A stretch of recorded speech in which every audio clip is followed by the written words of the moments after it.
Hey all, this is the update video for December for my Pokemon card selling business. For those who do not know me, I'm Toby.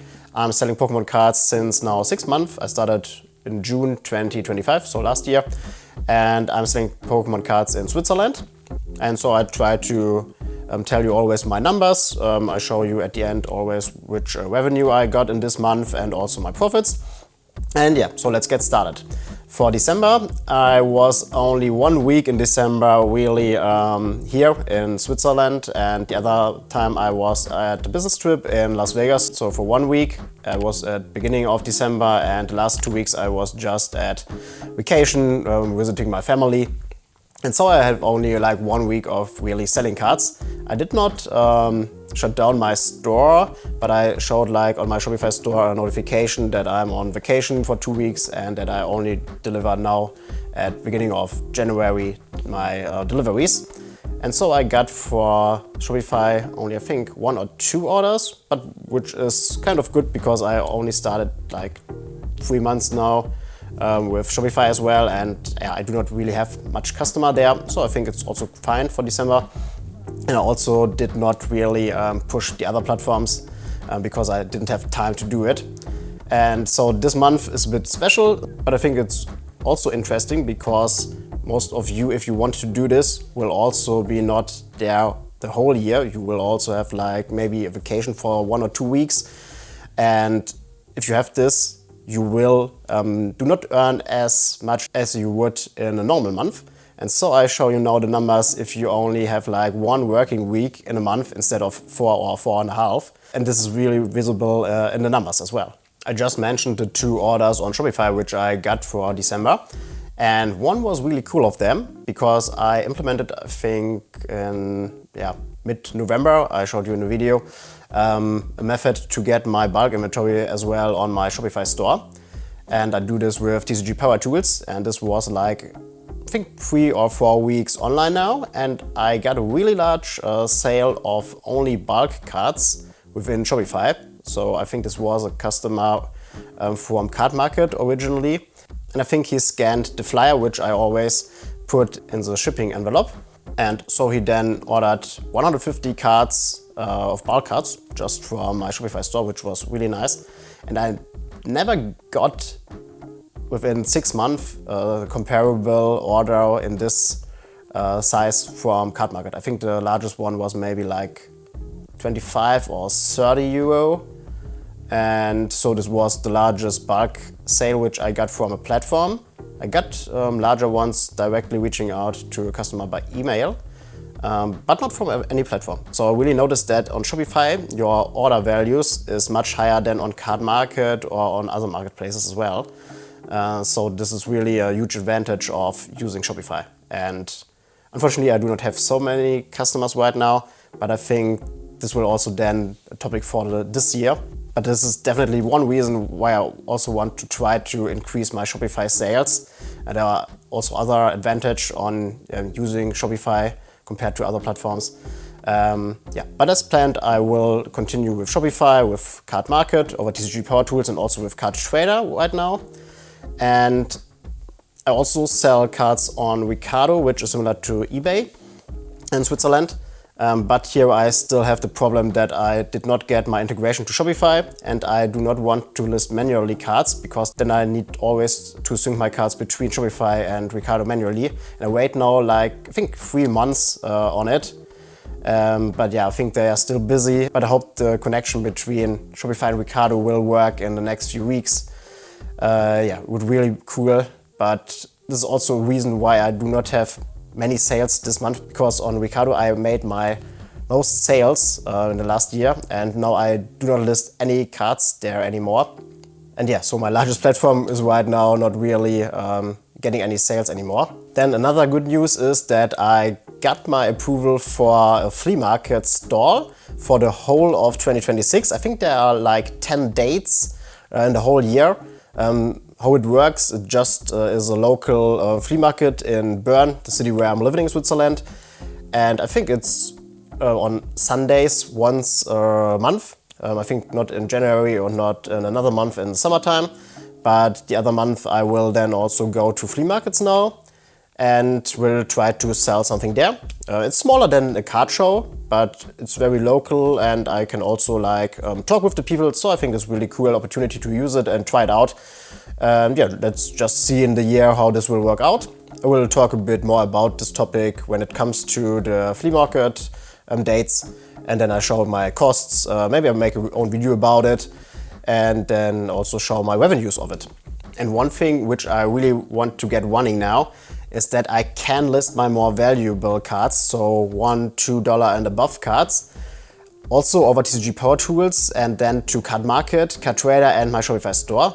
In the past, I only sold them on Ricardo, but as I told you, I do not list there anymore. I only have them on Shopify right now, but there I have not many customers, and so I need to get them to my TCG Power Tools and list them then on Card Market, Card Trader and Shopify. This is all connected already, but it's only working for my bulk cards, and right now it's only working for those cards because I get them from my Magic Sorter, and they have like a Card Market ID within them. But my Magic Sorter do not work really good for like secret rares. I think I have like a detection rate of 30%. In bulk cards it's way higher.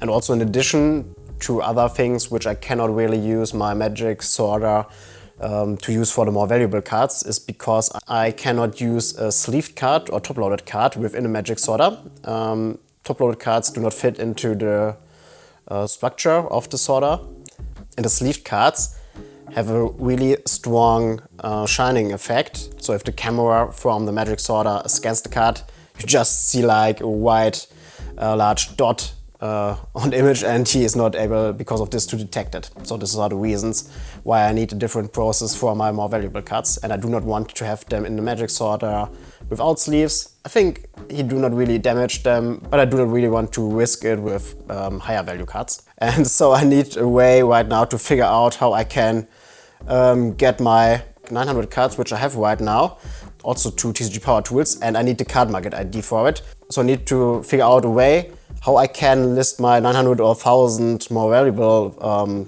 cards, which I have here in my inventory and also in image, now to TCG Power Tools with a Card Market ID. And I can do this manually, but I try to figure out how I can do this more efficiently, because I need to do this the next month as well, whenever I buy collections.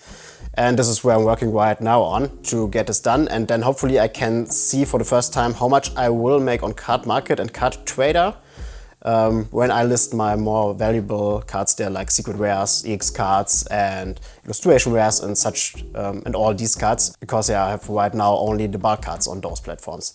And I really hope that I can increase my sales for January now. And I think this is also what the most sellers do. I maybe approached it a bit different, because I started with bulk cards and massive amounts and focused on these, and then I only slowly started with selling the like secret rares, because I do not have at the beginning so much money, and now I was able to buy a bit more of them. And yeah, so I have right now this problem and try to figure this out.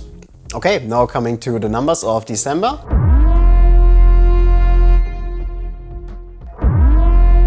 On Shopify, we have a listed value of $2,600. This is minus 25% from last month, and this is because I sold some cards, obviously, and also I changed my calculation on Shopify. There was a small mistake, so now we have the correct value.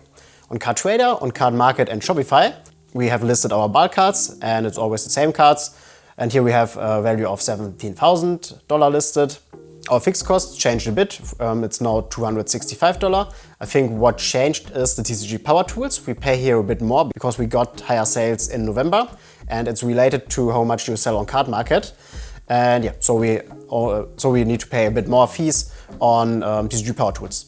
Then I think Shopify value changed as well, because I changed the monthly payment to a yearly payment, and so we save like $10 a month, and we pay now $30 a month. And also I added the bank account. We need to pay like $12 for the bank account every month. For the first months I do not need to pay anything, because it was like the first month was free, but now we need to pay for it. Okay, now coming to the revenue. We have on Ricardo $170, so we still sold some cards there. There are no new cards at all, only the cards which I listed 4 or 3 months ago. And so that's still very good. And as I told you, I do not plan to list cards there manually. I wait for the integration to my Shopify store and only have then cards again there. And at the moment where we will get the integration, hopefully, then it will get back up, definitely, yeah, but until this happens, we need to wait. For Card Market, we got $53, only bulk cards, Card Trader $7. I only have like 1 week where I sold cards on Card Trader this month because I put for 3 weeks the vacation mode on, because I need to ship my stuff on Mondays always, and you need to mandatory ship it on this day. And since I was not able to do it because of vacations or also the business trip, I couldn't do this month. And so I have the vacation mode on. For Shopify, we got a revenue of $430, including the bulk sale and also the single card sales. And so we end up with a November total of $660. And for our first 6 months in the total, we got $7,800 in revenue. And now coming to the profit for December, on Ricardo, we got a profit of $50 on single card sales. On Card Market, we have $50, only bulk cards. Card Trader, $0, because we need to pay a bit of shipping, so we end up with $0 here. And for Shopify, we have $125. Very nice that we already see some numbers on Shopify and we get some sales there right now. And yeah, hopefully we can get this up in the next months. And so we end up with December total of minus $40, which is not good since we lose money. But I wanted to show you in this month that if you only work 1 week per month on it and do not list any cards at all, you will lose money on it because you have fixed costs and you cannot pay them with only very low sales volume. And so you need to add constantly new cards to your stores. You saw on Card Market, we made a bit of money, but this was only bulk, which sitting around for a month, and this was only like $50. And since I do not have so many customers on Shopify right now, we end up quickly with a problem when I not add new cards. And yeah, so I hope definitely that we can get this up in the positive section again in January. And in a total, we made for our first 6 months selling Pokemon cards $2,740, which is really good in my opinion. And I will make an own recap video of 2025 where I show what we did in the first month and how we progressed until now, and show again all my numbers from the months, and then again how much I made in the whole year of 2025. And if you want to follow along my journey, feel free to subscribe to the channel, and then hopefully see you in the next video.